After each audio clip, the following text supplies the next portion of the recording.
안녕하십니까? 달빛 브리핑입니다. 2025년 9월 미국 조지아주의 작은 도시 엘라벨. 이른 아침에 정적을 깨고 수십 대의 차량이 몰려들었습니다. 헬기까지 떠오르자 사람들은 무슨 일이 벌어졌는지 눈치를 채기도 전에 공장은 순식간에 포위됐습니다.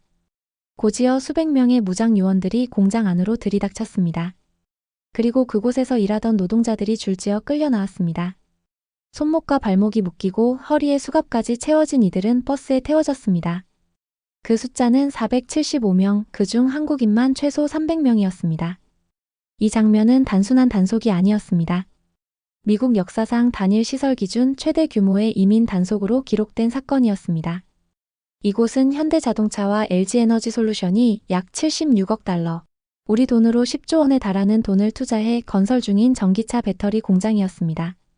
조지아주에서도 최대 규모의 외국인 투자 사업으로 주목받았고 미국 정부가 제조업 부흥을 위해 자랑스럽게 소개하던 현장이기도 했습니다. 하지만 화려한 겉모습 뒤에는 예상치 못한 어두운 단면이 숨어 있었습니다.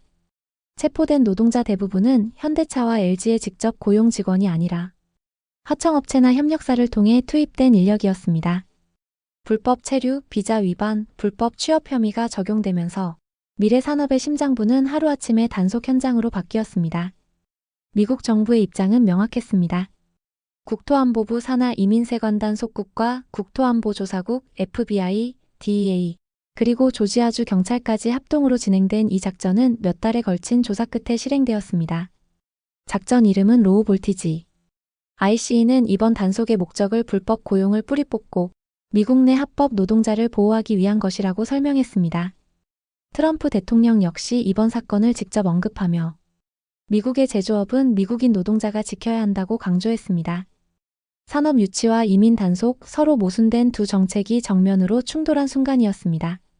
현장의 분위기는 참혹했습니다. 일부 노동자들은 단속을 피하려다 공장 주변 웅덩이에 몸을 숨기기도 했지만 결국 모두 체포됐습니다. 현장을 지켜본 지역 주민들은 마치 전쟁을 방불케 했다고 증언했습니다. 순식간에 수백 명이 연행되는 모습은 공포와 충격을 동시에 안겼습니다. 충격적인 소식은 곧 한국으로도 전해졌습니다. 한국 정부는 즉각 대응에 나섰습니다.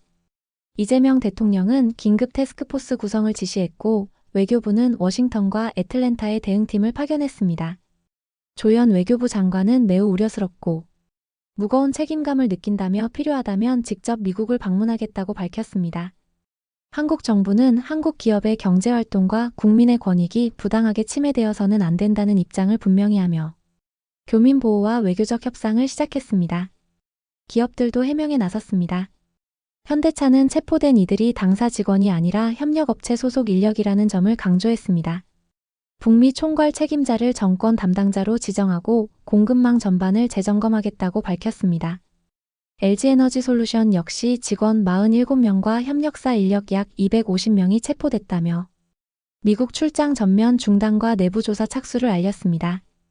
양사는 모두 공장 건설을 일시 중단하고 법규 준수 강화를 약속했지만 이미 국제사회의 시선은 곱지 않았습니다. 과연 몰랐던 것일까? 하청이라는 말 뒤에 숨고 있는 건 아닌가? 라는 의문이 이어졌습니다. 이번 사건은 단순한 이민 단속에 그치지 않습니다. 한국 기업의 글로벌 이미지에 큰 타격을 주었고 교민 사회에는 불안을 안겼으며 한미 관계에도 미묘한 긴장을 남겼습니다. 막대한 투자가 진행되던 현장에서 한국인 노동자 수백 명이 수갑을 찬 채 끌려 나갔다는 사실은 국민들에게 큰 충격을 던졌습니다. 미국 내 여론 역시 양분되었습니다.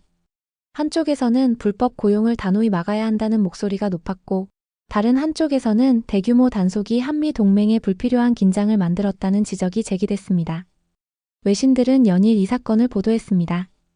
월스트리트 저널은 현대차와 LG가 건설 중인 메가 프로젝트가 예상치 못한 위기를 맞았다고 분석했고 로이터 통신은 한국 정부가 긴급 대응에 나섰다며 외교적 파장을 전했습니다. 영국 파이낸셜 타임스는 산업 유치와 이민 단속이라는 두 가지 정책이 충돌하면서 한국 기업들이 공경에 빠졌다고 평가했습니다. 이번 사태는 글로벌 공급망에도 적지 않은 영향을 끼쳤습니다.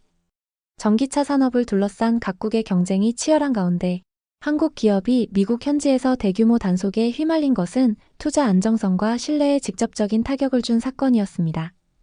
앞으로 한국 기업들이 미국의 추가 투자를 검토할 때 이번 사건이 중요한 변수로 작용할 가능성이 큽니다. 하지만 가장 큰 파장은 결국 사람에게 있었습니다.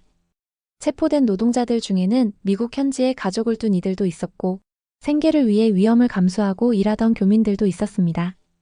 하루아침에 수갑을 차고 버스에 실려간 그들의 모습은 단순히 법 위반 여부를 넘어 노동의 가치와 인간의 존엄에 대한 질문을 던집니다. 시청자 여러분, 이번 사건을 어떻게 보십니까? 해외에서 일하는 우리의 가족과 이웃은 과연 안전할까요? 기업과 정부는 책임을 다하고 있는 걸까요? 글로벌 경제의 거대한 흐름 속에서 개인의 노동과 인권은 어디쯤 자리 잡고 있을까요? 이것은 단순한 해외 뉴스가 아닙니다. 우리와 맞닿아 있는 현실입니다. 달빛 브리핑은 오늘도 이 질문을 여러분과 함께 나눕니다. 감사합니다.